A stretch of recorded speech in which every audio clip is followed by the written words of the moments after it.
Good morning ಎಲ್ರಿಗೂ. ಇವತ್ತು ಬೆಳಗ್ಗೆ ಆದರೆ ನಾನು ಹಾಗಲಕಾಯಿ ಗೊಜ್ಜು ಮಾಡಿದ್ದೆ.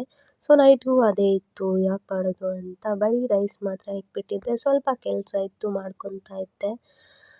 ಮೈಯಲ್ಲಿ ಹುಷಾರಿಲ್ಲ ಅಂತ ಇವತ್ತು ಮಕ್ಕಳನ್ನ ಸ್ಕೂಲ್ಗೂ ಕಳಿಸಿಲ್ಲ. ಬೆಳಗ್ಗೆ ಎದ್ದಿದ್ದೇ ಲೇಟ್ ಆಗೋಯಿತು. ಸೊ ಸ್ವಲ್ಪ ಪಾತ್ರೆ ಕೂಡ ಹಂಗೆ ಇತ್ತು. ಏನೂ ಉಜ್ಜಿರಲಿಲ್ಲ. ಸಿಂಕ್ ತುಂಬೋಗಿತ್ತು. ಪಾತ್ರೆ ಅಂತೂ ಮುಟ್ಟಲಿಲ್ಲ ಅಂದರೆ ಅಷ್ಟೇ ಮುಗಿದೋಯ್ತು. ಸಿಂಕ್ ತುಂಬಿಬಿಟ್ಟಿರುತ್ತೆ.